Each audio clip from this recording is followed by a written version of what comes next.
So now we will see about how magnetic field is induced due to a moving charge.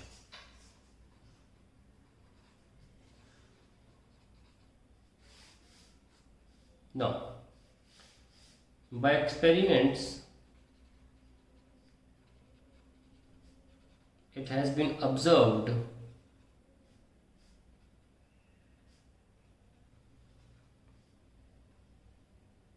that magnetic field induction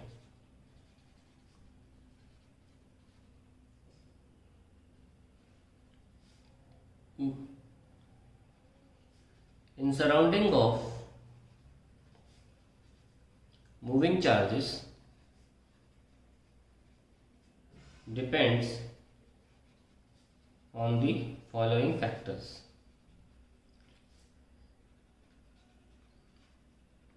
तो मान लीजिए आपका charge move कर रहा है some velocity v से, ये पॉइंट हमने चुना चार्ज की पोजीशन का at a certain time, and suppose ये मेरा पॉइंट ऑफ इंटरेस्ट है, पॉइंट ऑफ इंटरेस्ट जहाँ पर मुझे फील्ड निकालनी है इस मूविंग चार्ज की वजह से, इसको पॉइंट p मान लेते हैं। ये जो थीटा है ये angle between the velocity vector and the position vector of point p with respect to position of charge है, और इसकी डिस्टेंस में r मान लेता हूँ। तो नोटिस ये किया गया है कि magnitude of magnetic field depended on the magnitude of charge, it dependent on the velocity, speed बोल सकते हैं, बिकॉज अभी मैं बात ही नहीं कर रहा हूँ डायरेक्शन की, और उसके बाद ये डिपेंड करा 1/r² पे, ये भी देखा गया, और साथ में finally it dependent on directly proportional to the sin theta, where theta is this angle. On combining all the four, we get qv sin theta upon r².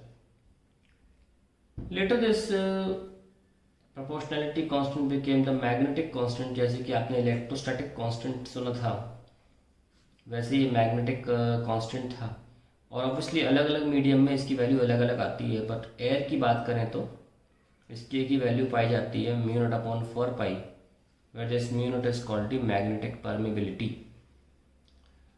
और जैसे कि परमिटिविटी रेजिस्टेंस था, ये रेजिस्टेंस नहीं है, कंडक्टेंस है, ये allow करेगा फील्ड लाइंस को to pass through a region. ये बिल्कुल फ्लक्स की तरह ही है, ये वो प्रॉपर्टी है मटेरियल की जो अलाउ करता है कितनी फील्ड लाइन उस मीडियम में पास हो सके एक पर्टिकुलर रीजन से। तो मैग्नेटिक परमेबिलिटी कितना कोई मीडियम परमेबल है फॉर मैग्नेटिक फील्ड लाइन, और वही कॉन्सेप्ट है 4π का सॉलिड एंगल वाला। ठीक है, सो ये हमें फाइनली जो बी का एक्सप्रेशन है ड्यू टू अ चार्ज वो हमें प्राप्त हो गया। अब इसको आप वेक्टर फॉर्म में भी लिख लेते हैं, इससे हमें डायरेक्शन भी मिल जाएगा। बहुत ध्यान से लिखेंगे। तो हमने ये वेलोसिटी वेक्टर लिया और ये चार्ज था, point of interest theta r and so on. So we got magnetic field, sorry magnitude लिख लेते हैं, k qv sin theta upon r²। बहुत ध्यान देखना मैं वेक्टर फॉर्म में कैसे लेकर आऊँगा।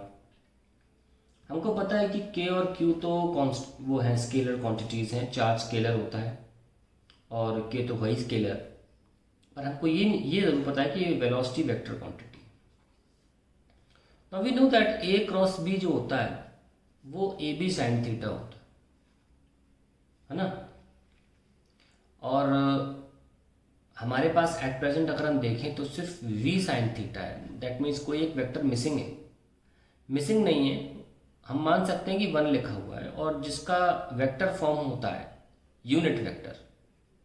ठीक है, और नोटिस किया गया कि अगर ये पॉइंट यहाँ की जगह लेफ्ट में लिया होता तो कंपास नीडल ने डायरेक्शन ऑफ मैग्नेटिक फील्ड कहीं और दिखाई, यहाँ पे कहीं और दिखाई और यहाँ पे कहीं और दिखाई, लेकिन इसका मतलब डेफिनेटली इस पोजीशन वेक्टर की डायरेक्शन पे बात आके रुक जाती है, यानी कि इंपॉर्टेंट है ये पोजीशन वेक्टर का डायरेक्शन डिसाइड करेगा कि मैग्नेटिक फील्ड की डायरेक्शन कहाँ होगी। तो हमें इसका यूनिट वेक्टर लेना बहुत ज़रूरी है, और इसलिए हमने इस 1 की जगह इस पोजीशन वेक्टर का यूनिट वेक्टर लेना सही समझा और क्रॉस प्रोडक्ट कर दिया r कैप से।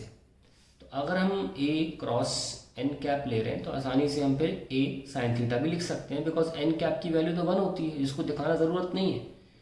तो इसीलिए हमने इसको इस तरीके से लिखा और साइन थीटा हट गया और वेक्टर फॉर्म में हमने इसको लिख लिया। So this is how you right in vector form.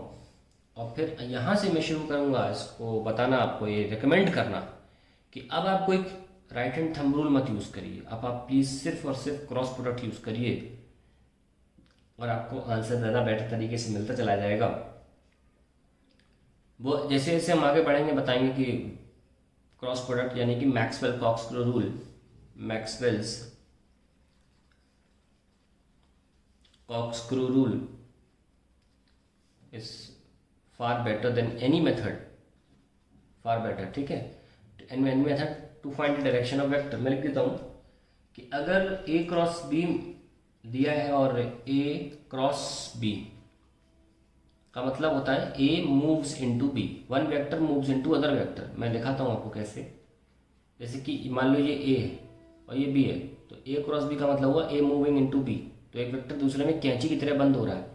A moves into B in clockwise sense, तो जो वेक्टर होगा यानी कि सी वेक्टर वो कैसा होगा, inside the plane of paper, side the plane of paper.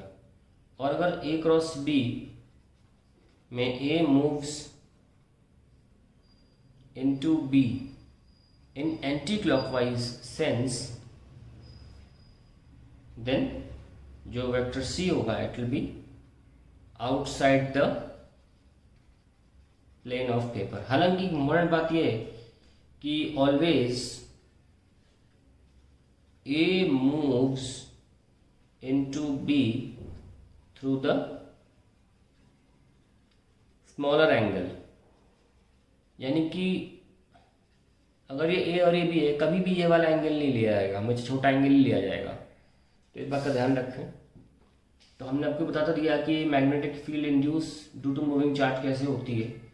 आगे हम बात करेंगे बायट-सावर्ट लॉ की, जिसमें हम करंट कैरिंग वायर पे आ जाएंगे और ये देखेंगे कि करंट कैरिंग वायर की वजह से मैग्नेटिक फील्ड कैसे इंड्यूस होती है।